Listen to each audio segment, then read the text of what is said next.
Kisah ini diceritakan oleh Dr. Abdurrahman As-Sumaid dalam talk show-nya di TV Al-Maj Al-Fadohiyah. Sebuah kisah seorang sultan yang kuat dari negeri Chad.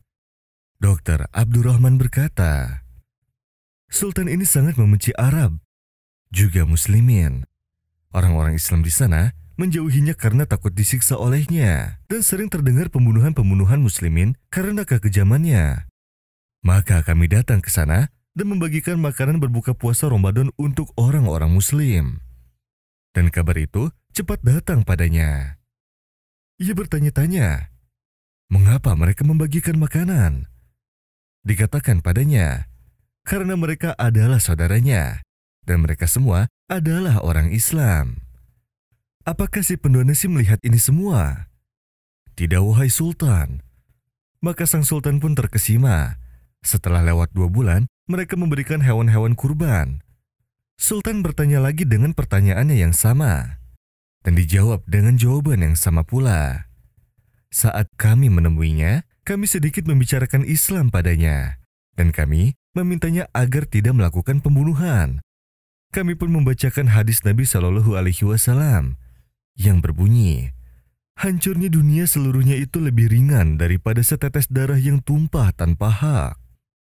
Ia pun mendengarkan kami dan memberikan kami tanah seluas 8.000 meter dan berkata pada kami, bangunlah sebuah masjid di sini. Qadarullah, datanglah pemuda-pemuda Kristen ke tempat itu dan mencabut saluran-saluran air kaum muslimin karena kemarahannya kepada Sultan yang memberikan tanah untuk dibangun masjid. Kami pun mengeluarkan uang kami sendiri untuk biaya perbaikannya. Setelah Sultan tahu akan kejadian ini, ia sangat marah kepada pemuda-pemuda Kristen itu. Ia pun memperkuat penjagaan bangunan itu sampai selesai, hingga selesailah pembangunan itu. Dan Islam pun mulai tersebar sedikit demi sedikit. Si pendonasi adalah Sayyidah Musinah dari kota Kholij.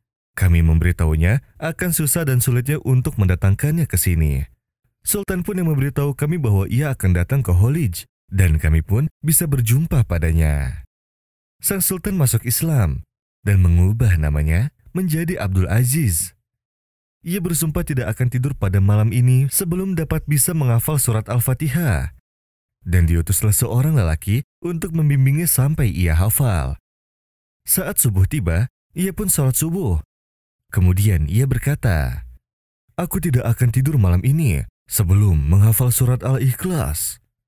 Ia pun dapat menghafalnya.